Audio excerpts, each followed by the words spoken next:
Soyez les bienvenus dans ce Rally Action nouvelle mouture, un numéro 2 qui nous emmènera en Italie avec ses gros 4x4 pour la Baja italienne.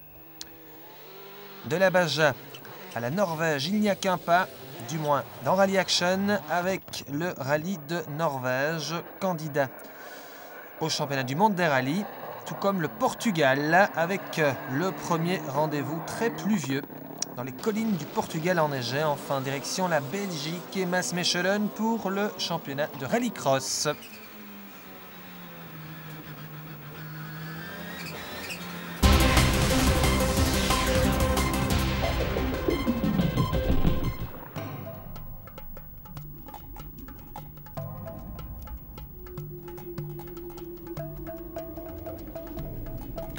Et voici dans le nord de l'Italie, dans la région de Pordenone, au départ de la Baja italienne 2006, avec pas mal de nouvelles voitures et de nouveaux visages. C'est le cas du russe Misikov, que voici. Il pilote un Nissan Pathfinder. Il nous explique que c'est la 4e fois qu'il dispute la Baja. 2 abandons, il espère que cette fois-ci, ça va et ça doit marcher. Sympathique russe Misikov. Une Baja italienne qui commence par un prologue long de 4 km 500. Voici le numéro 1. Au volant de ce superbe pick-up Nissan, c'est Marc Blasquez. 3 minutes 20, c'est le chrono de Blasquez dans cette première super spéciale d'ouverture de 4 km et 500 mètres. 3 minutes 20 et c'est le meilleur temps. Rui Souza, lui, nous explique qu'il dispose d'une toute nouvelle voiture pour contrer Blasquez. Le look extérieur est semblable à 2005, mais tout est différent à l'intérieur. L'objectif est donc de gagner cette Baja italienne avec ce nouveau proto, tout comme l'an dernier.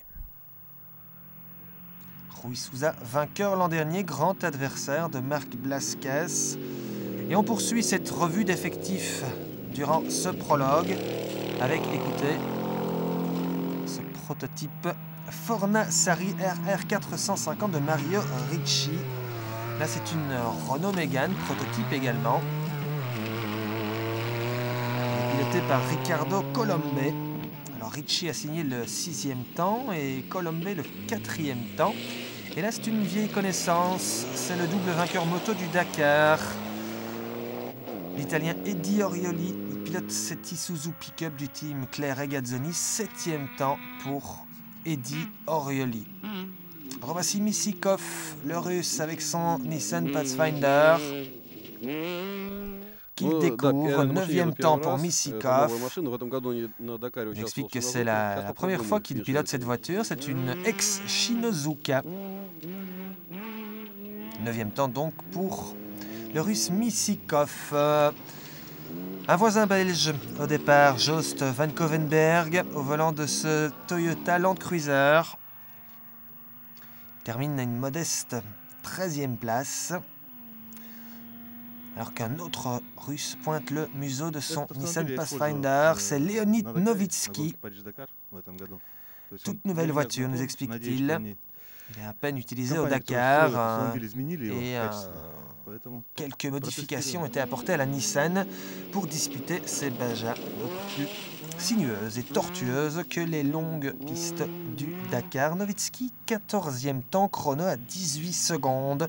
Du meilleur temps signé Blasquez.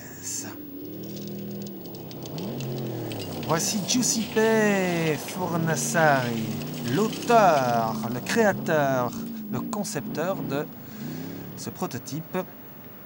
2e temps, égalité avec Rui Souza, c'est bien parti. Retour au parc de service avec les Russes qui sont ravis d'être au départ de cette Baja italienne. L'équipe soudée. Voici Rui Souza. C'est une spéciale assez rapide, nous explique-t-il. peut être satisfait de la deuxième place. Et à présent, on va contrôler Blasquez et la Baja va réellement démarrer. Marc Blasquez, auteur du meilleur temps, évidemment il est ravi. Il précise que le meilleur temps dans le prologue n'est pas vraiment décisif ni très important et que demain démarre vraiment cette Baja italienne. Petit rappel récapitulatif de cette super spéciale. Meilleur temps pour Blasquez devant Sousa et Fornassari. Voilà, c'est parti avec deux étapes spéciales, longues de 39 et 26 km. À l'attaque, Marc Blasquez.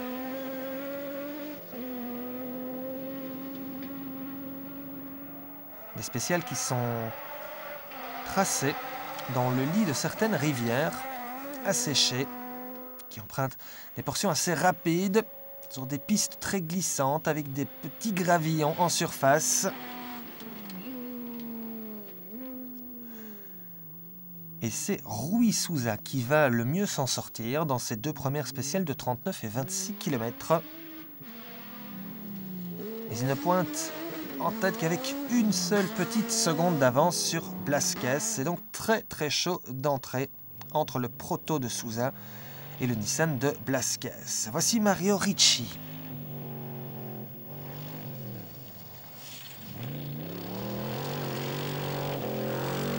On ne se lasse pas du bruit de son prototype. Il ne s'en sort pas trop mal, Mario Ricci. Il pointe en 5e position. Oui, je suis content. Et ce matin, je suis parti lentement. Oui. Et je vais faire le grand fleuve. Je vais faire le grand fleuve lentement parce qu'ils m'ont dit qu'il y a beaucoup de trous. Oui. Et je suis content. Je vais faire le 5-30. Oui. Et la voiture va bien. Oui. Je crois qu'aujourd'hui, il est possible meilleure la position. Un accent bien sympathique là, de Mario Ricci, qui devance d'1 minute et 43 secondes. Un autre prototype, le Renault Mégane de Riccardo Colombo, qui pointe seulement en 10e position. Pier Paolo Larini, lui, est déjà 28e, alors que Eddie Orioli, l'ancien pilote officiel à moto sur le Dakar, notamment chez Cagiva, Orioli pointe le bout du nez de son pick-up Isuzu en 4e position, à 1 minute et 14 secondes de Sousa, le leader.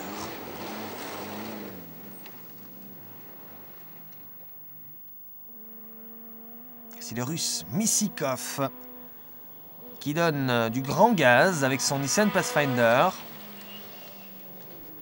Objectif, rester au contact avec les leaders. Mission pas évidente pour Missikov qui a mis un peu de temps à rentrer dans l'épreuve, comme il l'explique. On est parti calmement durant la première spéciale. Dans la deuxième, j'ai mis pied au plancher, nous explique-t-il. Missikov qui prend petit à petit confiance dans son Nissan. Il est 9e à 3 minutes 14 du leader Sousa. Voici Josef Sikora, un pilote qui nous vient de la Slovaquie avec ce Mitsubishi Pajero. Début de course assez lent. Un pilotage imprécis et une 18e position à 7 minutes 03. Le Belge Van Kovenberg bloque les roues avant également, avant ce passage d'Oued. Il est 33e à 23 minutes 40 du leader et on le voit là, hein, son Land Cruiser, un comportement bizarre, comme si le pont avant était débranché et qu'il roulait en propulsion. Il bloque les roues, c'est le Russe Leonid Novitsky. Un chrono décevant, c'est vrai, dans le prologue. Et comme son coéquipier de team, Missikov, il met à profit les deux premières spéciales pour prendre confiance dans son nouveau Nissan. Il s'en sort plutôt bien. Missikov est 9e. Alors que Novitski, lui, est 7e du classement général. À 2 minutes et 16 secondes du leader, Rui Souza. Leonid Novitski un peu chaud là sur ce passage du lit de rivière asséché. Revoici le prototype Fornassari, piloté par son concepteur Fornassari. Et là, il s'est fait une chaleur. Il perd pas mal de temps. Ce ne sera pas la seule erreur. Il chute de la 2e à la 6e place. Le voici à présent à plus de 2 minutes de Rui Souza, le leader. Zoltán Rigler, il nous vient de Hongrie. Une liste de participants très européenne et très hétéroclite, avec ce VW Touareg pour le moins bizarre, assez différent des Touaregs que l'on connaît dans le team officiel Volkswagen sur le Dakar et sur les manches de la Coupe du Monde. Rigler, le Hongrois, est 13e à 5 minutes. La surprise, la voici, c'est le TRC1 de l'Italien Andrea et de Simone Toro. À seulement 50 secondes de cet homme, Rui Souza, le leader. Il nous explique que la première spéciale était assez compliquée, avec pas mal de changements de rythme. Parfois c'était très lent, parfois très rapide, des portions de spéciale très étroites. Et il a éprouvé pas mal de difficultés dans la deuxième spéciale, dans certains virages, avec son pick-up Nissan.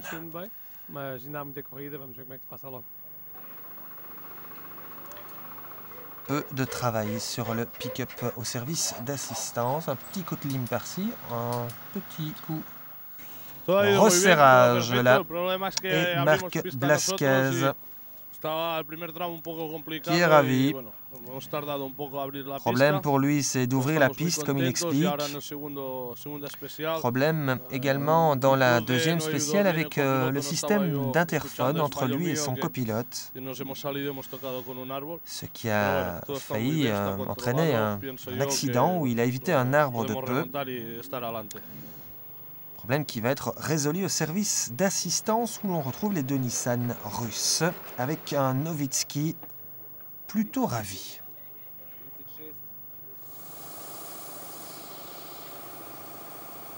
Ah, je suis content là, car ce sont des routes pour nous à présent. On peut attaquer pied au plancher. Ce n'est pas facile, c'est vrai.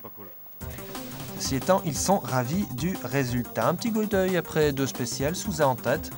Une seconde devant Blasquez, suivent Toro, Orioli et Ricci. C'est reparti avec une petite portion asphalte là. Petit coup de frein à main. Avec Blasquez qui reprend la tête. Suite à l'abandon. C'est l'événement, le coup de théâtre dans cette Baja italienne. L'abandon de Rui Souza avec son prototype. Et Blasquez qui se retrouve avec 4 minutes et 27 secondes d'avance au terme des 4 premières spéciales.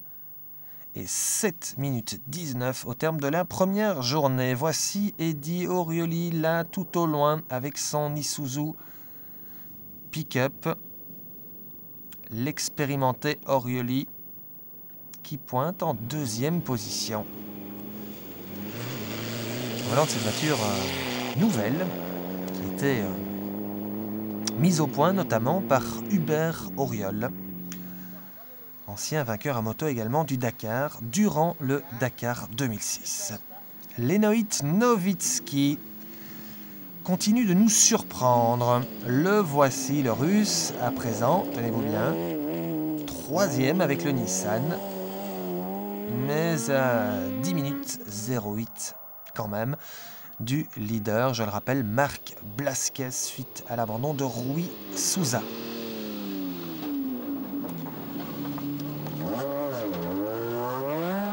Novitski motivé à l'idée d'aller chipper la 2e place d'Eddie Orioli, qui se trouve à moins de 3 minutes du pilote russe.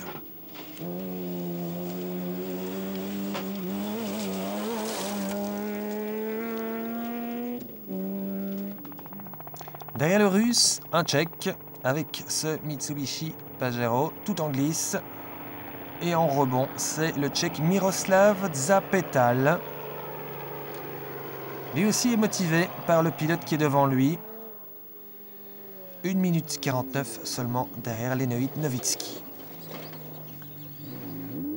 Passage délicat pour l'autre Russe, Missikov, qui lui aussi profite des abandons pour grappiller s'il est là quelques places au classement général. Missikov pointe à présent en 5e position à 14 minutes et 3 secondes du leader Marc Blasquez. Derrière Missikov, Giuseppe Fornassari et son prototype fait maison. 6e à 16 minutes du leader.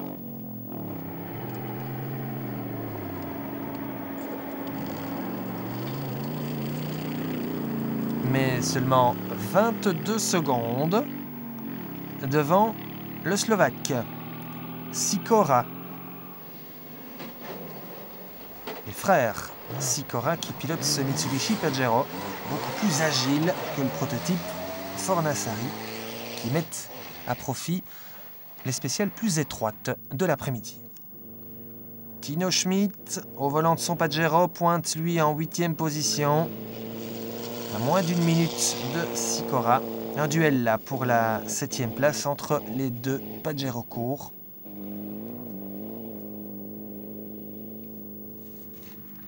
Et à nouveau un pilote d'une nationalité différente. Il nous vient d'Israël celui-ci, toujours en Mitsubishi Pajero. C'est Shimoni Yehoshua. Ça veut presque dire Jésus ça, Yehoshua.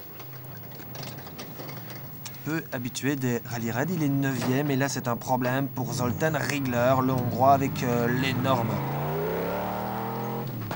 VW Touareg. Je vais vous laisser apprécier la sonorité du V8 qui équipe ce prototype Volkswagen. Retour au parc de service avec le leader, Marc Blasquez. Sí, estoy muy contento porque ha sido un día Écoutez, je suis muy bien trabajado por ravi. todo el equipo. La voiture fonctionne à merveille et l'équipe également. Les mécaniciens ont fait un excellent travail et je suis à présent largement en tête de la course. Bon, demain, il faudra bien sûr me concentrer pour éviter l'erreur qui m'empêcherait de remporter facilement cette édition de la Baja italienne.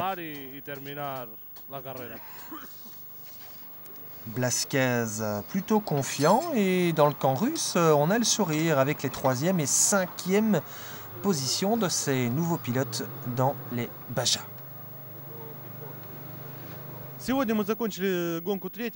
Ah, écoutez, nous sommes 3e, on a 2 minutes de retard sur la voiture devant nous, on a connu quelques problèmes, mais je pense qu'on va pouvoir les, enfin j'espère, les résoudre demain.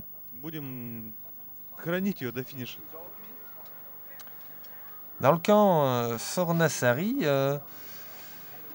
on tergiverse. Fornassari, car that we built in Vicenza in Italy. C'est une voiture qu'on fabrique en Italie. Alors vous avez ici la version de course.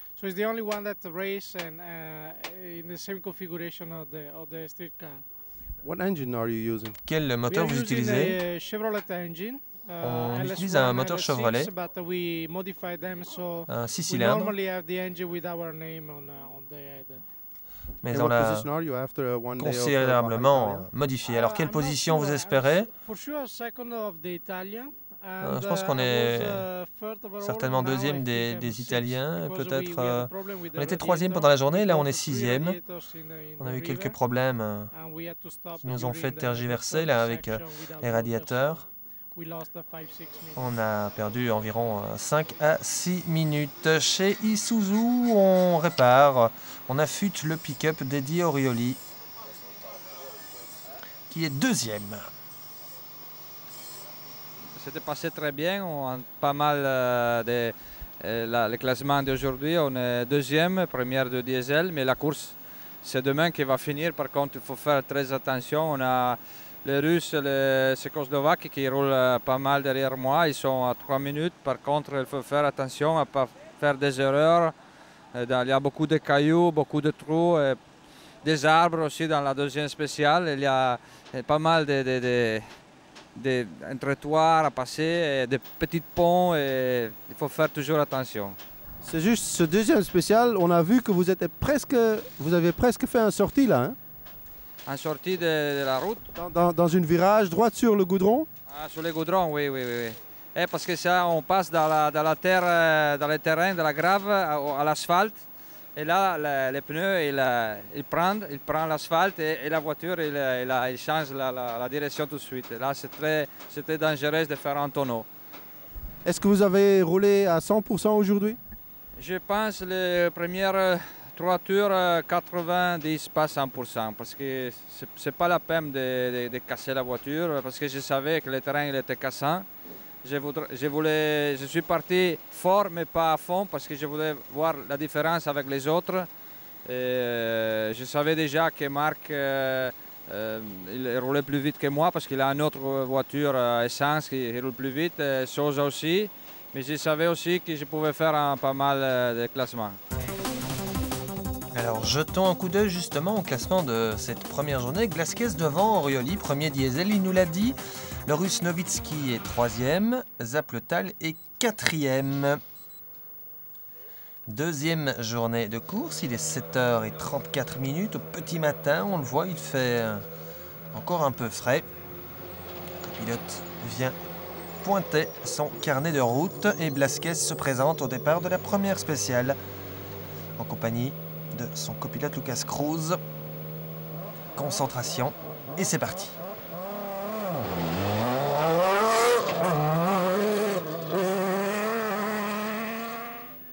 Six étapes spéciales au programme de cette deuxième journée. Di Orioli, concentré lui aussi, il sait qu'il ne peut pas aller chercher Blasquez. Mais il veut absolument gagner pour Isuzu la catégorie diesel. Derrière Orioli, Novitski a l'ambition d'aller chercher la deuxième place d'Orioli avec son Nissan à moteur essence.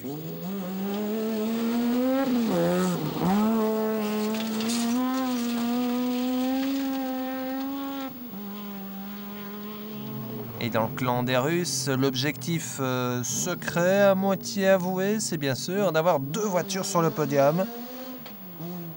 Et Missikov s'y emploie dès la première des 6 spéciales de cette deuxième journée.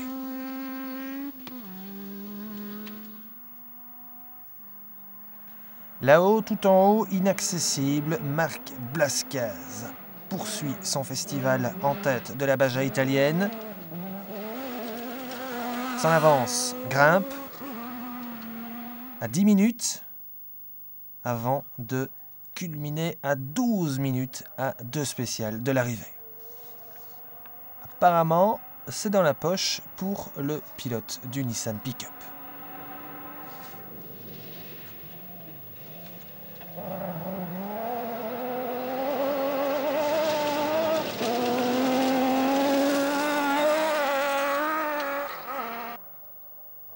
En deuxième position, on se fait un peu de soucis pour Orioli, derrière Blasquez. Autant cela semble facile pour le pilote Nissan,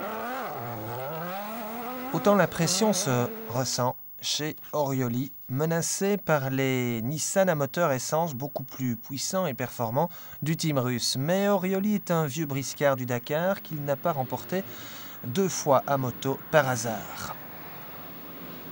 Il sait là où son diesel est avantagé, roule en souplesse sur le couple, bénéficie également de suspensions parfaitement adaptées au terrain. Il fait preuve ci et là de quelques capacités de pilotage automobile, comme l'ont d'ailleurs fait Hubert Auriol et Stéphane Peter-Hansel, qui sont eux aussi brillamment reconvertis de la moto aux 4 roues. Bref, Di Orioli consolide sa deuxième place au grand désespoir du Russe Novitski qui ne ménage pas ses efforts. Regardez.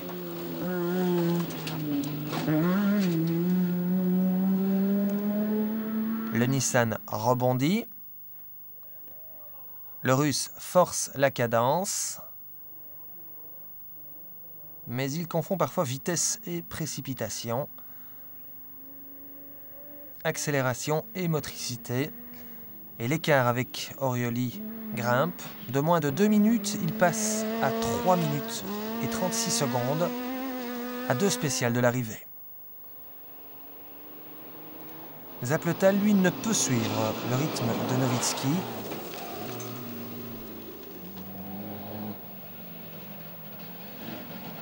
Et donc, on se dirige, normalement, on verra, vers un podium Blasquez, Orioli, Novitski. Derrière Zapletal, voici l'autre Russe, Mizikov, qui perd du terrain. Malheureusement, il ne peut venir menacer le Tchèque au volant de la Mitsubishi. Zapletal, Mizikov est 5e avec le Nissan.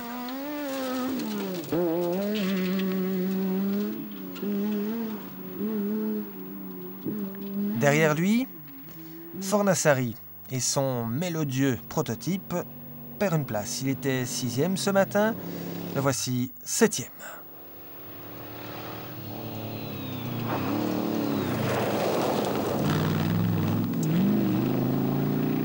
Mais quel plaisir pour les spectateurs, peu nombreux, il est vrai, cette Baja italienne.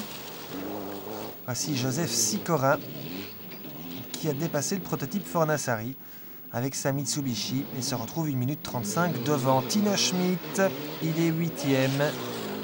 Le pilote allemand, il est dans le top 10, c'était l'objectif pour lui. Et nous, on va retourner calmement vers le parc de service. Il reste 2 étapes spéciales. Et dans le camp du leader, Marc Blasquez, on commence à penser que la victoire est dans la poche, même s'il reste 2 petites étapes spéciales au programme. Gracias, ha sido un fin de semana perfecto de momento. Faltan 2 tramos, una vuelta más. Tout va bien, aucun problème jusqu'à présent. Je pense que la victoire est dans la poche. On ne va pas prendre de risques, on a beaucoup d'avance et l'objectif est d'être à l'arrivée. Voilà. Un discours assez classique pour Blasquez, mais qui sait, avec 2 spéciales au programme, il y a peut-être encore un peu de soucis à se faire. Écoutez, Roussian Missikov, qui a eu des problèmes de frein, et il explique ainsi son incapacité à remonter au classement général. Un classement général que voici après 10 étapes spéciales. Blasquez, 12 minutes 15 d'avance sur Orioli, Novitski 3e, Zapletal 4e et Missikov 5e à plus de 20 minutes. Il reste 2 étapes spéciales au programme.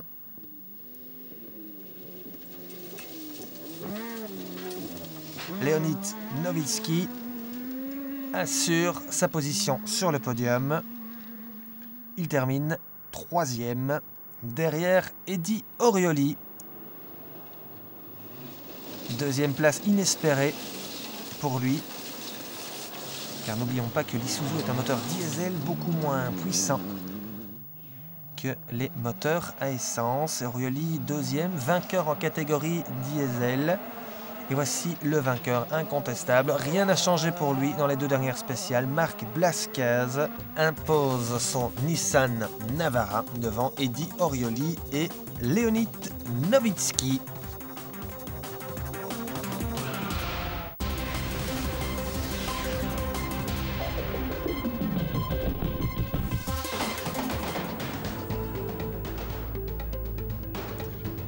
Changement de pays, changement de température et petite devinette, vous reconnaissez ce garçon? Vous n'avez pas reconnu? Regardez bien. À gauche, Peter Solberg. Au centre, Henning Solberg, qui a pris place dans cette Peugeot 307 WRC. Alors, malheureusement, Peter Solberg n'est pas au départ de cette manche nationale du championnat norvégien.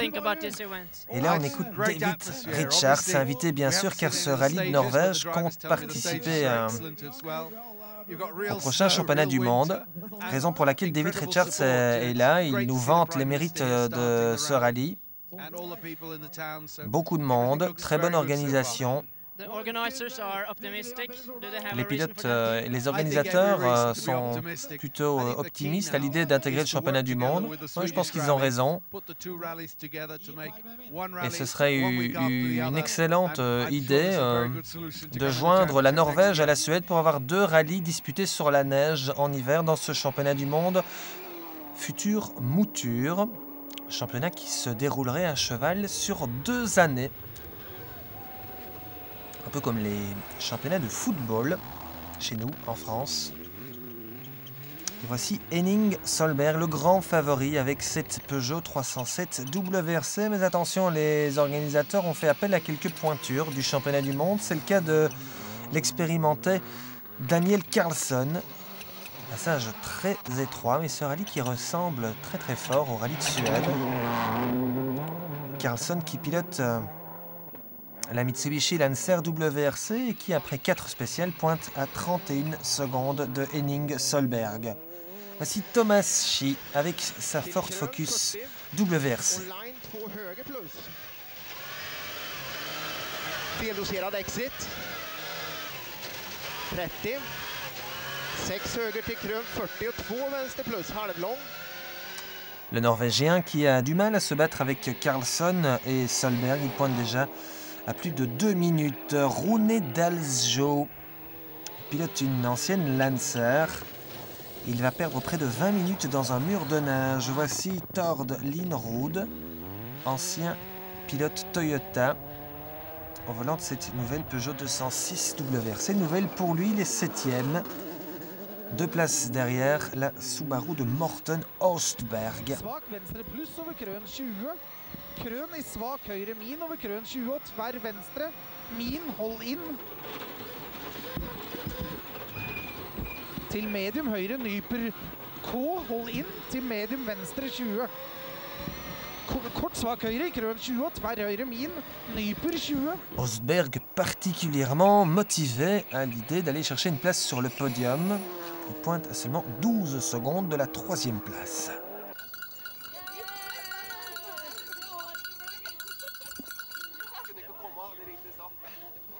Les supporters norvégiens qui sont nombreux à faire également les déplacements parfois très lointains en championnat du monde des rallyes pour suivre Peter Solberg et Henning Solberg. Voici Daniel Carlsson à l'attaque derrière Henning Solberg. Et regardez ces spéciales qui ressemblent à s'y méprendre au rallye de Suède.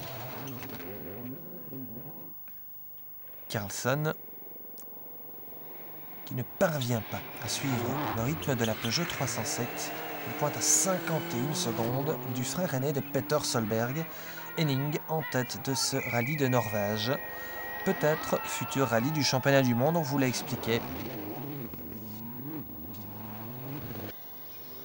Voici Anders Grøndal avec sa Subaru WRC. Il est 5e à 3 minutes 20 alors que Thomas Schie a définitivement oublié le podium final. Il pointe en 8e position avec la Ford Focus.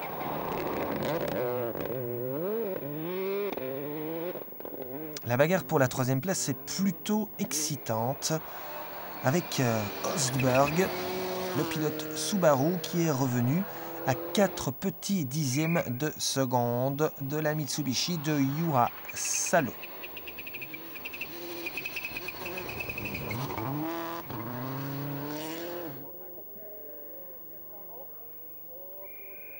Pas de podium en vue par contre pour le pilote Ford Sveinsvoll. Il est 9e avec cette ancienne Focus WRC de la première génération. Alors beaucoup de spectateurs dans ce rallye de Norvège. David Richards, le représentant de la FIA, nous l'a expliqué tout à l'heure.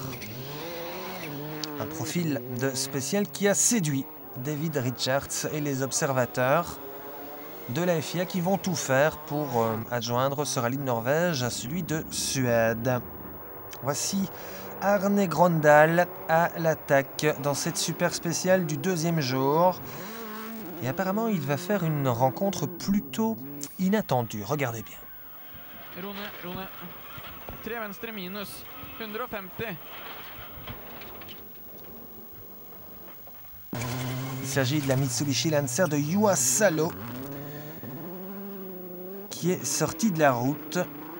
Alors qu'en tête, eh bien, Daniel Carlsson tente de refaire son retard sur Henning Solberg. V2 20. H1 plus 20. Malheureusement, le pilote Mitsubishi en fait un peu trop et il va sortir dans les murs de neige. Le temps de retirer la Mitsubishi Lancer WRC et c'est la victoire et même le podium qui s'envole pour le Suédois dans ce rallye de Norvège. Cela signifie, regardez comme c'est superbe cette spéciale tracée entre les murs de neige, cela signifie que Morten Osberg grimpe d'une position, le voici deuxième, loin derrière le leader, mais deuxième quand même. Excellent résultat pour le Norvégien qui va terminer à plus de 5 minutes du leader. On l'a entrevu. Et ce vainqueur, le voici, c'est Henning Solberg. Un grand vainqueur dans un grand rallye et un grand décor.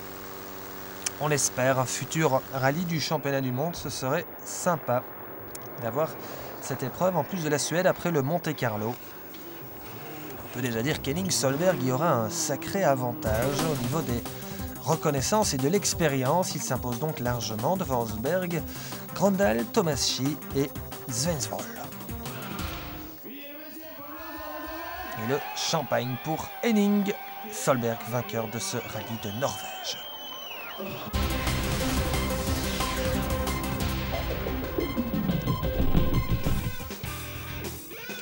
Allez, je vous propose de redescendre un peu plus au sud, du côté de Póvoa de Varzim, au Portugal, pour peut-être aller chercher un peu plus de chaleur. Enfin, je dis peut-être, car regardez, il neige également au Portugal.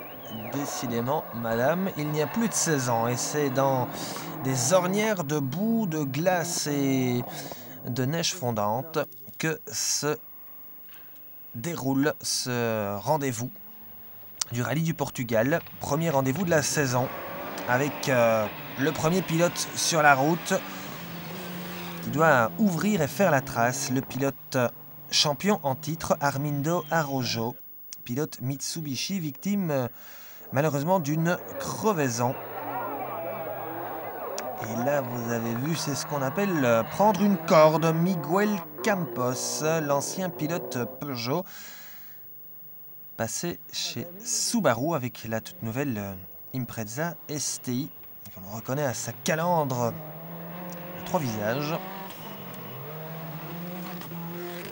Campos qui profite de la crevaison d'Araujo pour rester au contact du champion en titre. 13 secondes séparent la Mitsubishi de la Subaru. Une autre Mitsubishi, c'est celle de Fernando Pérez. Il est champion en titre du Portugal en groupe N. Et le voici troisième dès le début de course à 35 secondes d'Armindo Araujo.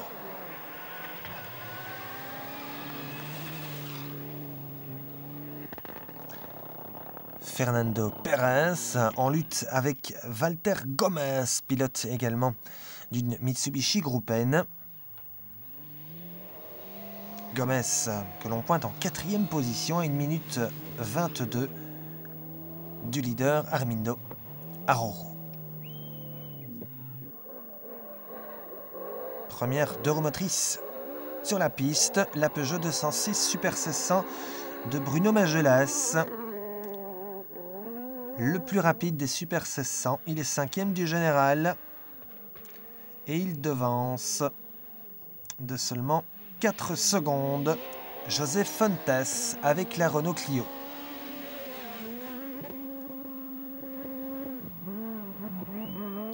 Autre ténor de la d'euromotrice, le pilote Citroën, Vitor Lopez. connaît lui des difficultés avec le désembuage et les essuie-glaces de sa petite C2. Regardez, il n'a plus de lave-glace. C'est plutôt embêtant dans ces conditions.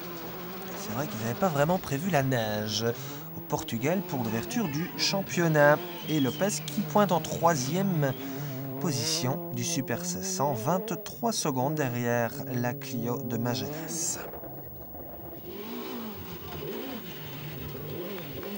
Dans la deuxième boucle, Magelas sort la grosse attaque.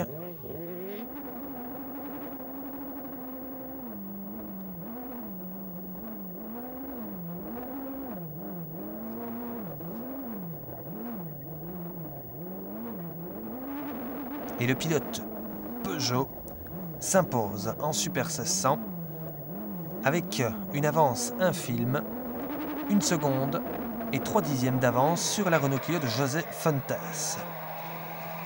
En tête pour la victoire au classement général, Miguel Campos se bat lui aussi.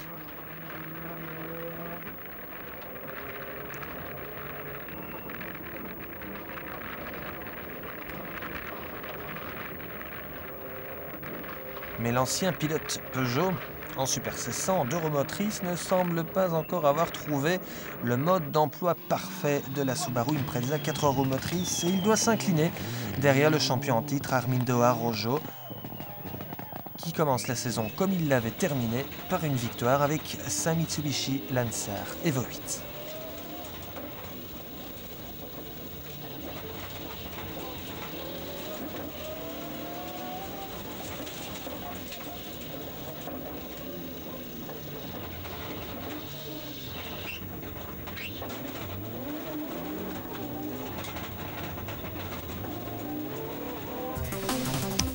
Très étroite, on le voit très boueuse, de la neige, de la boue et la victoire d'Arrojo devant Campos, Magelas, Fontes et Gomez. Voilà tout pour le premier rendez-vous du championnat du Portugal des rallyes.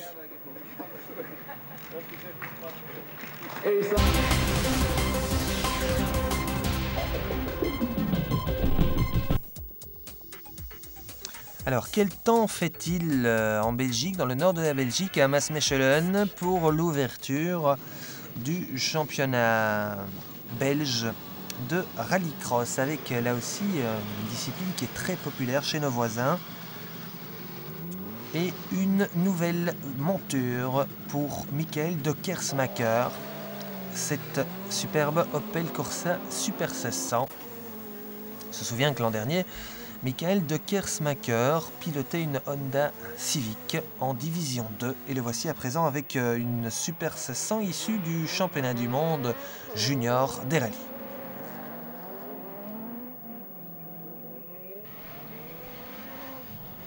Alors regardez, une double piste à gauche et à droite, ça s'appelle le Joker Lap, le Tour Joker, avec l'obligation pour les pilotes, durant leur manche, qu'elle soit qualificative, demi-finale ou finale, de prendre, regardez, c'est le cas de Michael de Kersmaker, cette piste beaucoup plus lente sur la droite, rendue plus lente par son tracé beaucoup plus long, mais également par la motricité qui est moindre.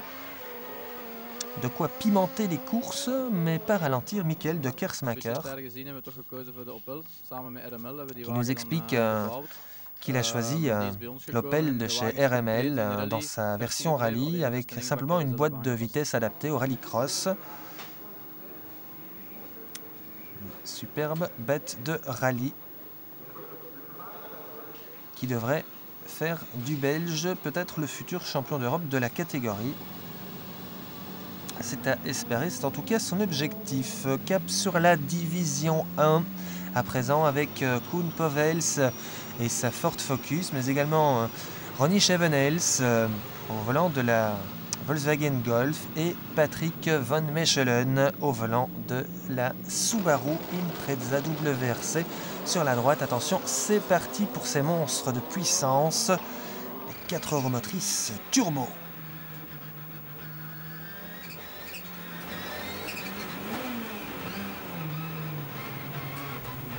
Avec immédiatement le meilleur départ pour la Subaru de Van Mechelen devant la Ford de Povels.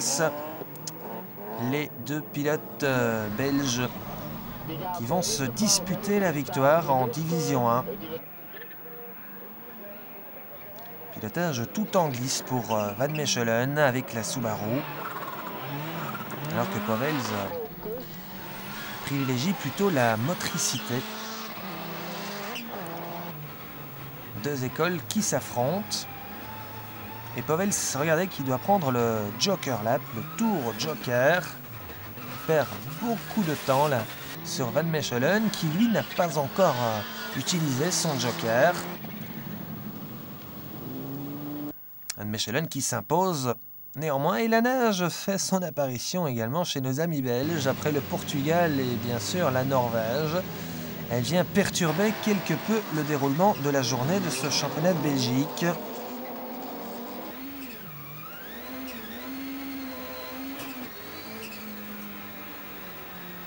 Et regardez quelles conditions avec une fine pellicule de glace là, sur l'asphalte.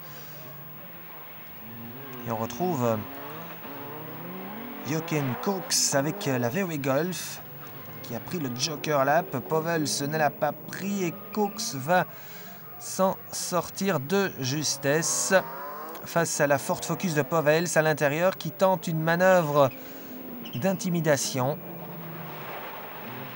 mais perd plus de temps qu'autre chose. La Golf de Cox reste en tête devant Powell et Chevenels. Volant de l'autre VW Golf qui passe du sous au survirage avec très peu d'élégance. Ça y est, Jochen Cox prend le Joker Lap, le tour Joker. Va-t-il parvenir à rester en tête? Nous sommes dans la Focus de Powell. À nouveau à l'intérieur pour une manœuvre semblable à tout à l'heure. Il freine à nouveau beaucoup plus tard et vient de nouveau bloquer les roues de la Ford Focus.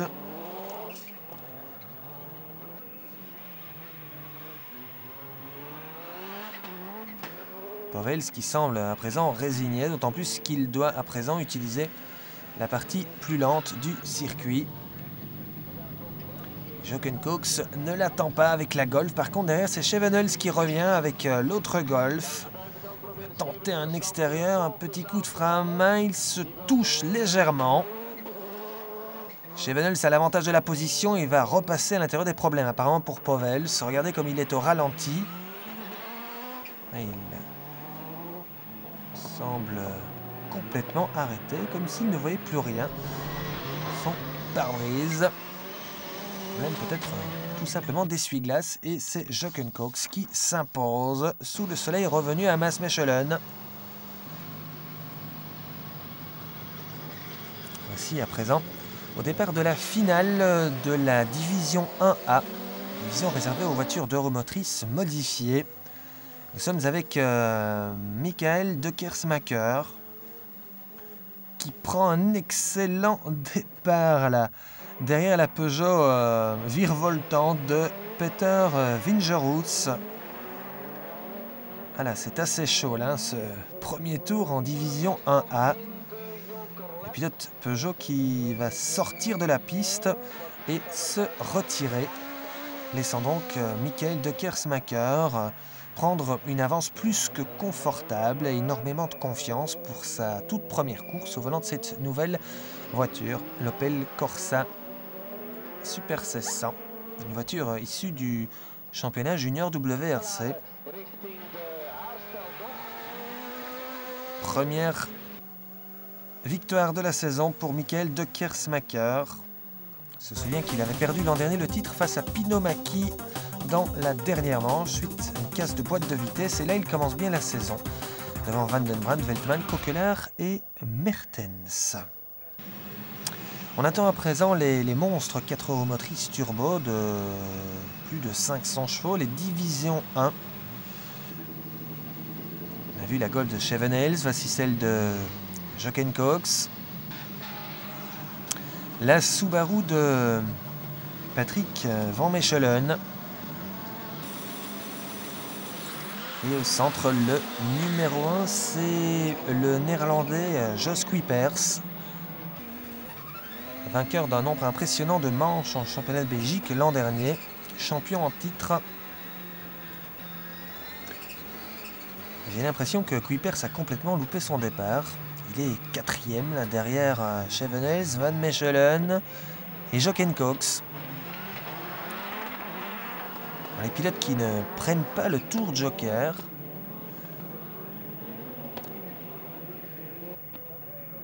C'est important pour eux d'affirmer leur position dès ce premier tour. Alors une voiture toute propre, c'est la Golf de Jochen Cox devant la Subaru de Schevenels. Et derrière, on se bat pour tenter de résorber le retard. L'extérieur, là, c'est Kuipers qui est sorti beaucoup trop large. Coude à coude avec Schevenels. Kuipers repoussé à l'extérieur. Et Povels qui en profite également pour passer avec la Ford Focus. Regardez Van Mechelen qui attaque Jochen Cox et qui le pousse. Il l'a même idéalement positionné en fait pour prendre son tour joker. Van Mechelen en profite pour prendre la tête, mais il n'a pas encore lui pris ce tour joker. Nouvelle règle dans ce championnat chez nos voisins belges. Il est là pour pimenter ce championnat de rallycross et c'est pas mal réussi jusqu'à présent. Schevenels, Povels et Kuipers dans une position plutôt inattendue, assez loin derrière. Lui qui dominait toujours le championnat belge avec sa Ford Focus. Là, c'est Schevenels qui prend le tour joker. Povels en profite pour passer. Schevenels récupère sa position, mais il a Kuipers derrière qui va tenter une manœuvre de dissuasion à l'intérieur. Schevenels qui a légèrement rectifié le look de sa Golf. Regardez Kuipers qui s'attaque à Gerhardt là, du team Povels.